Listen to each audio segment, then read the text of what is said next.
Howdy everybody, David here, and this is another Dungeons & Dragons 5th edition race breakdown overview, and today's overview deals with the Dragonborn. Now the Dragonborn is a uncommon race, and the original Dragonborn were hatched out of eggs, and over time, with the breeding, the interbreeding, they are now a bipedal humanoid, and they have no tail, they have no wings, but they do have the Draconic ancestry that they derive from. Now, the Dragonborns are a very, very, very prideful people. They put their clan and everything associated with their clan over everything else, including the gods. And that's what really makes them a very tight-knit community and very strong. Now, when you play a Dragonborn, you are going to get racial traits that belong with the Dragonborn, just like every other race in Dungeons & Dragons 5th edition. You take your race, you'll get features here, then you'll choose your class, you'll get features there. And the great thing about D&D 5e is there's no limitations on what class can be what race. So the Dragonborn, just like every other race in D&D 5e, can be any class that you choose, which is really good. Now, whenever you do choose a Dragonborn, you're going to notice that you will get your strength score increased by 2, and your charisma score will increase by 1. This gives you pretty good versatility to play maybe like a fighter character, anything strength-based to take advantage of that +2 strength. You could also, play a bard. Charisma is the main stat for a bard. Charisma is also the main stat for a sorcerer. But like I said just a few seconds ago, it doesn't matter. You can play you could play a wizard Dragonborn. It doesn't matter. It's up to you how you want to role play your character and match your race and your class, mesh them together, and just have fun. Now, the age of the Dragonborn, they grow rather quickly, and they walk soon after hatching, and they live to be about 80 years old, and they are basically the equivalent of a 10-year-old human child at 3. Now, the alignment for the Dragonborn, like it says here, they tend to extremes, making a conscious choice for one side or the other in the cosmic war between good and evil. So, it just depends on how you want to play your character. You're not limited. It's not like certain races like the Aasimar are usually always good. The Tiefling are always, just about always of an evil type of alignment. It's up to you. Play the character the way you want to. That's the great thing about D&D 5e. Now, the size of the Dragonborn, they're a little bit taller, a little bit heavier than humans, so they definitely go well over 6 feet tall and 250, 300 pounds. But the great thing is their size is still medium, so it's not going to put you in a large class, which is nice. Your base walking speed is 30 feet, just about like every other race. The smaller races, they go 25 feet, but seeing that you're a medium, 6 foot tall, you'll get 30 feet around movement.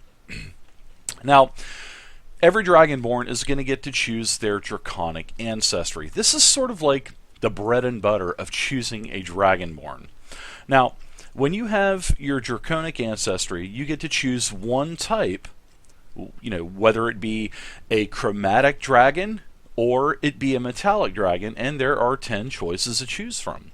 Now, when you choose this Draconic ancestry, it's going to give you 2 things. It's going to give you a breath weapon, and it's also going to give you resistance for that damage type for the color that you choose. So let's take a look at a couple of these. Now, you can see here are your chromatic colors: black, blue, black,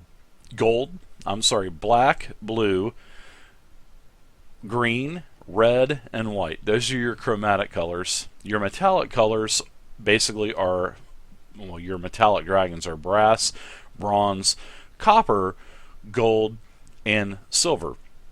So as you can see, if you choose to have green dragon Draconic heritage, then you would basically have a breath weapon that would do poison in a 15-foot cone, and the target would have to make a Constitution save. Not too bad. Then if you chose the copper, it'd be acid, and you can see that now that it's a 30-foot line, and it would require a dex save. So you can see that the different dragons, depending on what dragon you choose, it could be either a cone or a 30-foot line. So really nice. Breath weapon. This is where you use your action to exhale destructive energy. Your Draconic ancestry determines the shape, size, and damage, like we've already talked about. Now, when you use your breath weapon, this is the great thing about it. It affects each creature in the area of the exhalation, and they all need to make a saving throw, which is determined by the everything that's in here in parentheses. Now, the DC for your Draconic ancestry dragon breath is going to be separate than your other spell save DCs if you're playing a cleric, if you're playing a druid, but you could look out and get the same stat for a DC. But it will tell you the DC for the saving throw is equal to 8 plus the Constitution modifier and your proficiency bonus. So that's the number that they need to hit to be successful and take half damage, basically. Now, starting at level 1, your breath weapon will do 2d6 damage with the appropriate type and half damage on a successful save. Now, as you get higher level with your class, your dragon breath will scale with your level.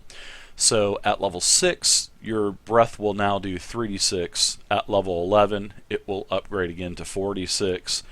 And then finally at level 16, you'll do a maximum of 5d6 damage. Now also that goes along with your Draconic ancestry is the damage resistant, depending on what damage type that you take. So go back to the green again. We'll say that you will be resistant with poison, and what resistance means in Dungeons and Dragons 5e is this.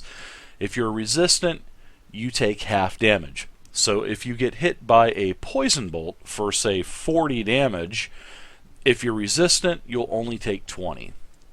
It's really straightforward. Really good mechanic for 5e. And then last but not least, for the Dragonborn, you'll get languages, and this is where you can speak, read, and write Common and Draconic. And Draconic is thought to be one of the oldest languages and is often used in the study of magic. And it's a really, really, really harsh sounding language as well. So here is the Dragonborn for you folks. I hope you guys enjoyed it.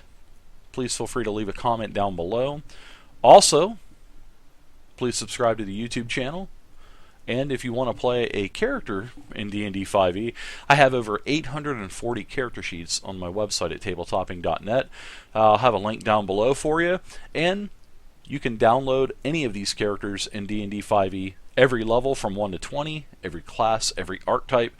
Download them to your tablet, download them to your iPhone. You can print them off, take them to your game, and hey, have fun. I'll see you next time, everybody.